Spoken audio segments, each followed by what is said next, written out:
नमस्कार, आप देख रहे हैं सत्य घोष न्यूज। तो मैं हूँ आपके साथ ज्योति कनौजिया। आइए नजर डालते हैं खबर की ओर।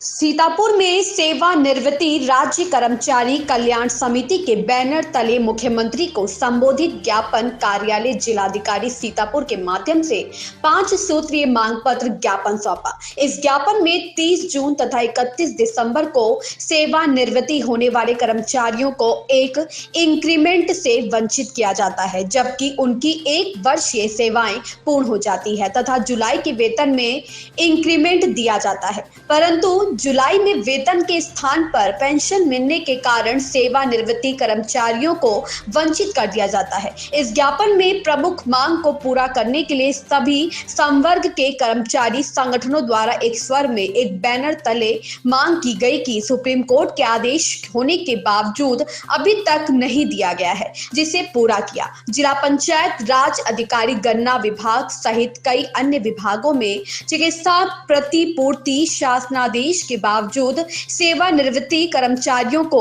महीनों दौड़ाया जाता है। परेशान होकर पटल सहायकों का आदेश मानना पड़ता है।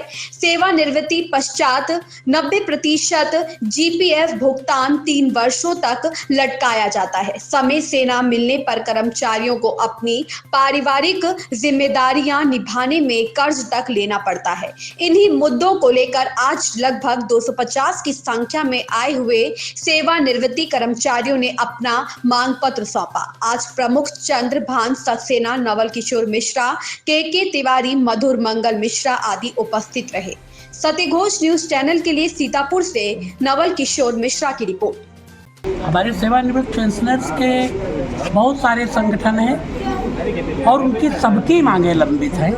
अब की बार प्रयास ये किया गया कि सारे संगठन मिलकर एक साथ खड़े हों और एक संयुक्त बैनर के नीचे आकर के हम अपनी आवाज़ उठाएं।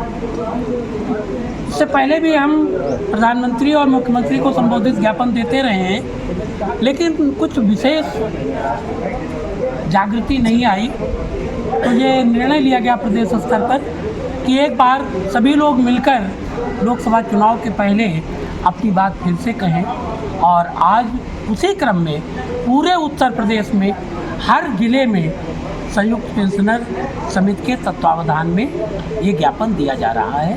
सीतापुर जनपद भी प्रदेश के आह्वान पर ही ये काम कर रहा है।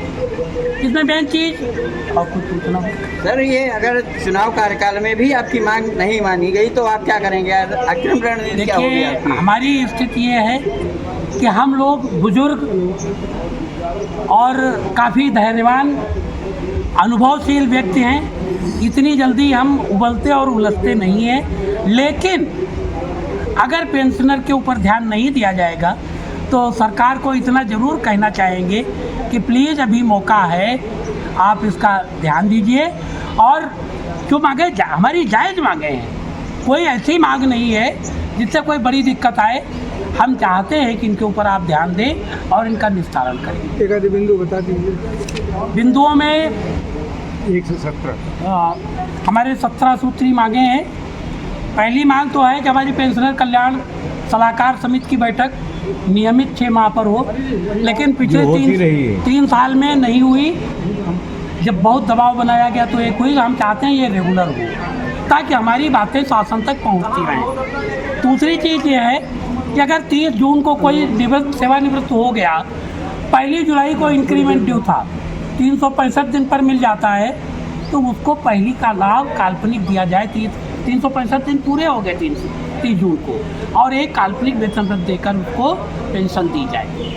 अगली चीज़ है, अभी तक गवर्नमेंट 80 साल पर 20% पेंशन अतिरिक्त देती है, लेकिन बहुत सारे लोग 80 साल तक पहुंचते ही नहीं। हमारा कहना है कि 65 साल पर 5%, 70 पर 10%, 75 पर 15%, 80 पर तो 20 आप दे ही रहे हैं, मैं कुछ कहने ही नहीं। तो इस क्रम में अगर लगा दें तो सबको लाभ मिल जाएगा। अगली चीज़ और है कि हमारे जो पेंशन का भाग बिकता है, वो कटौती अभी तक 180 किस्तों में होती है 15 साल में, जबकि बहुत पहले पूरी हो जाती है। ऐसा उगाही करना ठीक नहीं है। हमने ये मांग की है कि 12 साल में हमारी कटौती पूरी की जाए और 15 साल तक बंद की जाए। क्योंकि पहले 1 रुपए का 117 रुपए मिलता था, तब आप 180 किस्तों में काटते थे। अब आप 1 रुपए का 97 रुपए दे रहे हो, तो भी आप उतने काट रहे हो। क्यों काट रहे हो भाई? तो आप है ना ज़्यादा काट रहे हैं, इसको आप 12 साल में लाइए। अगली चीज़ ये है कि 18 महीने का एरियर जो हमारा कोरोना काल में था, जो फ्रीज किया गया था, उसको रिलीज़ किया जाए। उसके लिए भी हमारी मांग है। कुछ चीज़ें और भी हैं हमारी परिवार पेंशन में, पत्नी के बाद पति को या पति के बाद पत्नी को। कुछ चीज़ें और हुई, अविवाहित पुत्री को, तलाकशुदा पुत्री को, दिव्यांग पुत्र को परिवार पेंशन का लाभ दिया गया। हम चाहते हैं कि विधवा पुत्र वधू जिसका कि कुछ सहारे छूट जाता है, वो ससुर के अलावा कहाँ चली जाए, तो परिवार पेंशन में हमारा आश्रित उसको भी घोषित करें और उसको भी ये लाभ मिलना चाहिए। तदर्थ सेवाएं जो हैं, कभी कभी तदर्थ सेवाएं 10-15 साल चलती रहती हैं। आदमी जब रेगुलर होता है तो सेवा पूरी नहीं होती। सेवाओं में तदर्थ सेवाओं को भी जोड़ करके तब पेंशन लाभ दिए जाएं।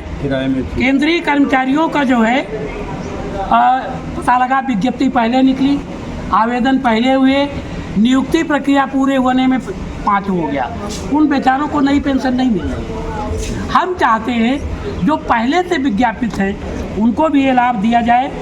कैशलेस चिकित्सा योजना जो है हमारे राज्य कर्मचारियों को मिल रही है, हम बहुत खुश हैं। आयुष्मान योजना हमारे गरीब लोगों को मिल रही, कल्याणकारी राज्य के लिए हम भूर प्रशंसा करते हैं। लेकिन एक तकलीफ है कि शिक्षक संवर्ग जो है, चाहे वो बेसिक का हो, चाहे माध्यमिक का हो, चाहे एडेड इंटर कॉलेजेज हो, चाहे दूसरे सार्वजनिक उपक्रम हो, इनको भी कैशलेस योजना में शामिल किया जाए। बीमारी इनको भी आती है और ये बेचारे बेमौत मरते हैं। अगला और भी है, आप जो चिकित्सा परिचर्या योजना है, डिपेंडेंट आश्रित की न्यूनतम आयु जो है उसको थोड़ा बढ़ाया जाए। अगला है, इस खबर में बस इतना ही। बने रहे सत्यघोष न्यूज के साथ। लेटेस्ट अपडेट पाने के लिए हमारे चैनल सत्यघोष न्यूज़ को सब्सक्राइब करें, शेयर करें और बेल आइकन दबाना बिल्कुल ना भूलें।